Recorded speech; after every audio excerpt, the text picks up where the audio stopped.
अस्सलाम वालेकुम नाज़रीन, मैं हूं यासिर जलाल और आप देख रहे हैं आपका अपना फेसबुक पेज और यूट्यूब चैनल। नाज़रीन, साल के आगाज़ के साथ ही जनरल आसिम मुनीर ने बड़ा अहम बयान दिया है और ये बयान इस नए साल का सियासी मंजरनामा बयान करने के लिए, वाज़ेह करने के लिए बहुत काफ़ी है। दूसरी जानब सदर पाकिस्तान आरिफ अलवी ने भी अपना अहम आइनी इख्तियार आज साल के पहले दिन इस्तेमाल किया है। वो इख्तियार क्या था और उस इख्तियार के इस्तेमाल करने से पाकिस्तान के सियासी मंजरनामे पर क्या असर पड़ेगा, इसमें भी आज की इस वीडियो में बात करेंगे। और दूसरी जानब इमरान खान ने साल के पहले दिन बड़ा मसरूफ दिन गुजारा। उन्होंने जमान पार्क में इस्लामाबाद से आए हुए सहाफ़ियों से मुलाकात की और उस मुलाकात में बड़े अहम इंकशाफात किए। कुछ दिन पहले हामिद मीर ने शाहजेब खानजादा के प्रोग्राम में उन्होंने ये कहा था कि इमरान खान जनरल बाजवा के बारे में 2-3 नहीं बल्कि 5-6 ऐसी बातें जानते हैं कि अगर वो बता दें तो इस मुल्क की सियासत में कोहराम बर्पा हो जाए। तो शायद उन 5-6 बातों में से 2 बातें जो हैं आज इमरान खान ने अपनी इस मीटिंग में साफियों से डिस्कस की हैं। साकिब विरिक मेरे बड़े अच्छे भाई दोस्त, वो इस मीटिंग में मौजूद थे। इस्लामाबाद से स्पेशल ज़मान पार्क आए और इमरान खान से मुलाकात की। उनसे मेरी बात हुई तो जो बातें उन्होंने मुझे बताई, एक्सक्लूसिव खबरें उन्होंने मुझे दी, वो आपको आज की इस वीडियो में वो आपके सामने पेश करूंगा। उसके अलावा आपको बताऊंगा कि पंजाब में जो इत्तेमाद का वोट लेने जा रहे हैं वज़ीर आला पंजाब, कौन से 3 एमपीएस हैं पाकिस्तान तहरीक इंसाफ के जो डंडी मारना चाह रहे हैं, उनको कहां से पैगाम आया, किसने कॉल की, और वो सब भी आज की इस वीडियो में आपके साथ डिस्कस करूंगा। लेकिन सबसे पहले आपको नए साल की मुबारकबाद। और बड़े अफसोस से कहना पड़ता है कि नया साल आ गया लेकिन वो नहीं आया जो लंदन दवाई लेने गया था, और शायद आए भी नहीं, क्योंकि जो खबरें हैं, जो इतलात हैं, वो ये बताती हैं कि नवाज शरीफ और मरीम नवाज की इस मुल्क की सियासत में वापसी मुश्किल ही नहीं, नामुमकिन है। तो सबसे पहले आपको बताता चलूं कि जनरल आसिम मुनीर ने साल के आखिरी दिन एक अहम जगह पे खिताब किया। उन्होंने अपनी बयान में ये कहा कि पाकिस्तान को इस वक्त बड़े चैलेंजेस दरपेश हैं, इकॉनमी का मसला है, दहशतगर्दी का मसला है, और फिर उन्होंने कहा कि पाकिस्तान इस वक्त एक नाजुक मोड़ से गुजर रहा है। गो के ये वो लाइनें हैं जो हम पिछले कई सालों से, बल्कि जब से पाकिस्तान बना है तब से सुनते आए हैं कि पाकिस्तान एक नाजुक मोड़ से गुजर रहा है। इमरान रियाज खान ने बड़ा ज़बरदस्त ट्वीट लिखा इस पे। उन्होंने कहा कि पाकिस्तान नाजुक मोड़ से नहीं गुजर रहा। शायद ये कोई गोल चक्कर है जिस पे पाकिस्तान पिछले जब से वजूद में आया है तब से उस गोल चक्कर के गिर्द घूम रहा है। तो हमें अब किसी ना किसी सड़क की जानब डाल देना चाहिए ताकि कहीं ना कहीं तो जाए।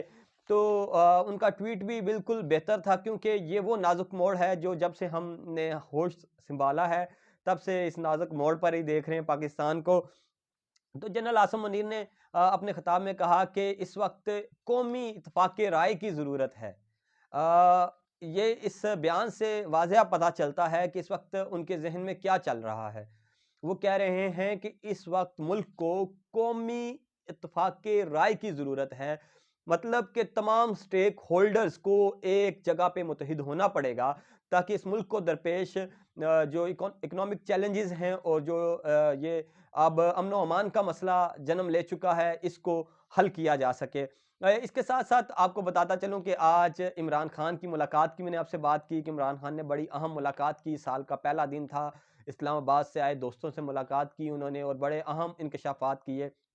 इमरान खान ने बताया कि आपको पता होगा हाल ही में अयाज सैयद उमर चीमा ने ये इंकशाफ किया एक वफाकी वज़ीर का हवाला देके कि उन्होंने इमरान खान की ऐसी नाज़ेबा वीडियोस देख रखी हैं जिसमें वो एक ख्वाजा सरा के साथ मौजूद हैं। अब इसमें पता नहीं क्या हकीकत है क्या नहीं। इससे पहले भी इमरान खान की एक ऑडियो कॉल लीक की जा चुकी है। सहाफ़ियों से मुलाकात में इमरान खान ने इंकशाफ किया कि जनरल बाजवा से आखिरी मुलाकात में या एक मुलाकात में बाजवा साहब ने कहा कि इमरान खान साहब आप प्ले बॉय रहे हैं, आपकी ऑडियोज़ और वीडियोज़ हमारे पास मौजूद हैं।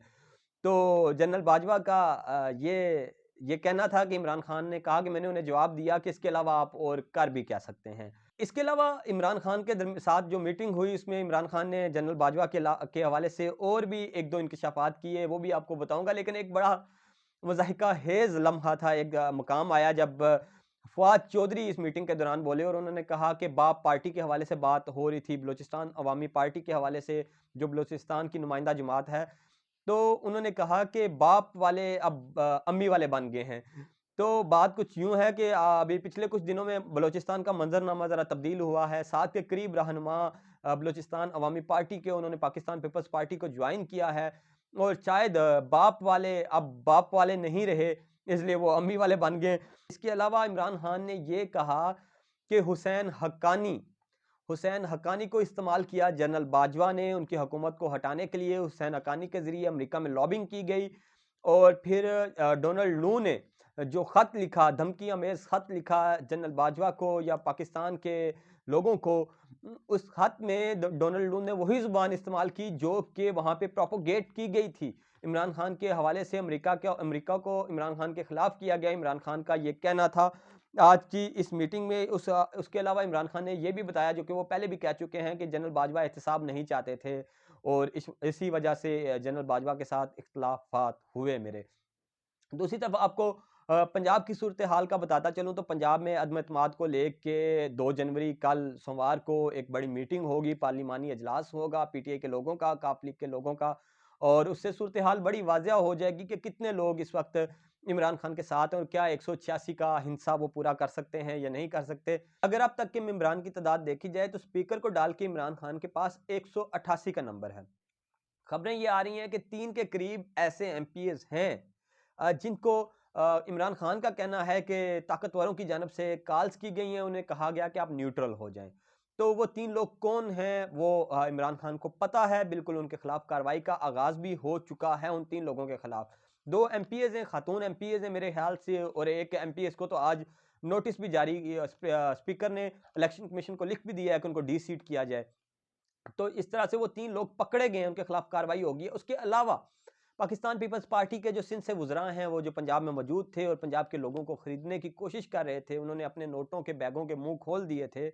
उन वुज़रा के खिलाफ भी ये तजवीज़ सामने आई है कि उनको गिरफ्तार किया जाए, क्योंकि वो पंजाब में हॉर्स ट्रेडिंग में मुलव्वस हैं, जो कि गैर अखलाकी, गैर कानूनी हरकत है। इसके अलावा इलेक्शन कमीशन को भी उनके बारे में खत लिखा जा रहा है कि इलेक्शन कमीशन उनके खिलाफ एक्शन ले। लेकिन जिस तरह से इलेक्शन कमीशन के पिछले कुछ दिनों के इकदामात हैं, लगता नहीं कि इलेक्शन कमीशन उनके खिलाफ एक्शन लेगी।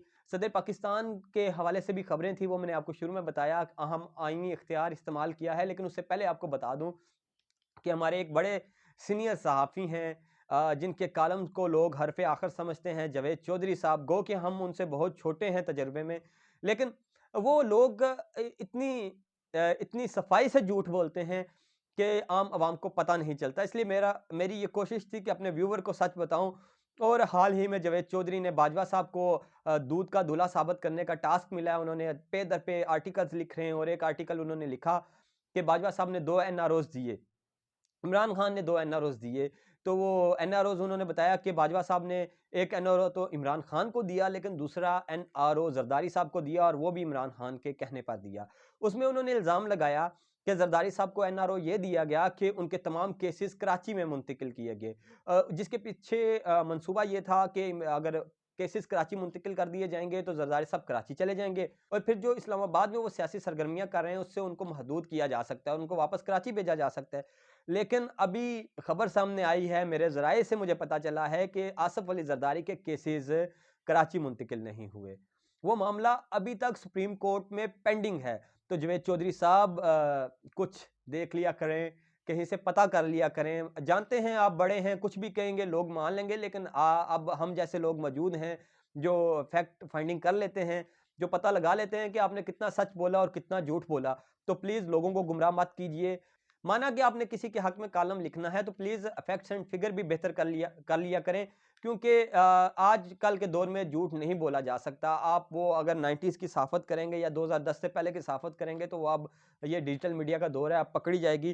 तो ज़रदारी साहब के केसेस में आपको बता दूं कि वो कराची मुंतकिल नहीं हुए, वो मामला अभी तक सुप्रीम कोर्ट में पेंडिंग है। इसके अलावा 2 और खबरें हैं, वो खबरें बताने के बाद आपको बताऊंगा कि किस तरह सदर आरफ अलवी ने 75 टू बी का इस्तेमाल करके, सॉरी 75 1 बी का इस्तेमाल करके चारों खाने चित कर दिया है, ताकतवरों के मोहरे को भी और पीडीएम को भी।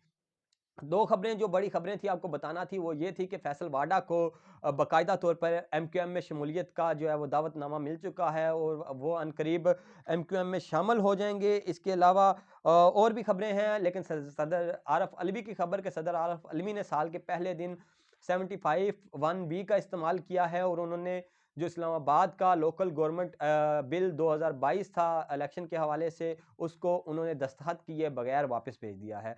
और उन्होंने बड़े स्ट्रॉन्ग रीज़न्स दिए हैं। उन्होंने कहा कि जब इंतखाबात का ऐलान हो गया तो इन्होंने 50 से बढ़ाकर 101 यूसीस कर दी, जिसकी वजह से इंतखाबात को मुलतवी करना पड़ा, क्योंकि 101 यूनियन कौंसल्स के हवाले से हल्का बंदियां करनी थी। फिर उन्होंने कहा कि सेक्शन बी में आपने 101 हल्का बंदियों पे भी जब इलेक्शन होने लगे तो आपने उसको 125 कर दिया, जिसके बाद से फिर नई हल्का बंदियों की ज़रूरत पड़ गई और फिर इलेक्शन मुलतवी हो गए।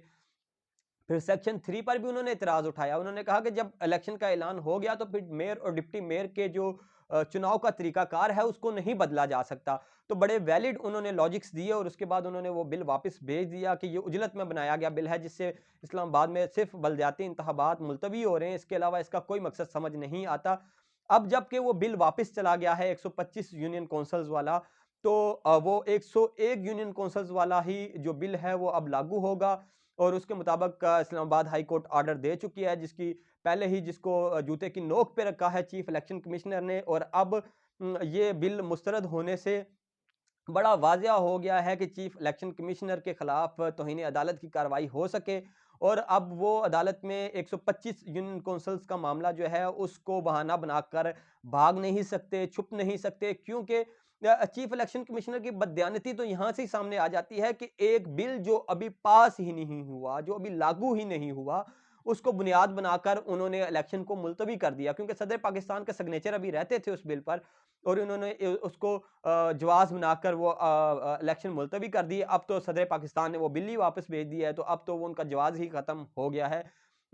एक और ख़बर आपको बताता बताता चलूँ कि जो मंडे की काज़ लिस्ट लगी है, जो 2 जनवरी की काज़ लिस्ट है इस्लामाबाद हाई कोर्ट की, उसमें जो इंट्रा कोर्ट अपील है इलेक्शन कमीशन की 31 दिसंबर को इंतखाबात कराने के हवाले से, ना तो वो समाअत के लिए मुकर्रर की गई है, ना फेडरल गवर्नमेंट की इंट्रा कोर्ट अपील समाअत के लिए मुकर्रर की गई है और ना ही इमरान खान की और पीटीआई की तरीके इंसाफ की जो अपील थी तौहीन अदालत की चीफ इलेक्शन कमिश्नर के खिलाफ इंतखाबात ना करवाने के लिए 31 दिसंबर को, वो जो है वो काज लिस्ट में आई है। तो अब ये मुझे मुकदमा ज़रा लंबा होता हुआ नज़र आ रहा है और देखें कि अब अदलिया किस तरह से अपने फैसलों को मनवाती है, क्योंकि ये अदलिया का इम्तिहान है, क्योंकि अदलिया के फैसले को इलेक्शन कमीशन ने जूते की नोक पे रखा है।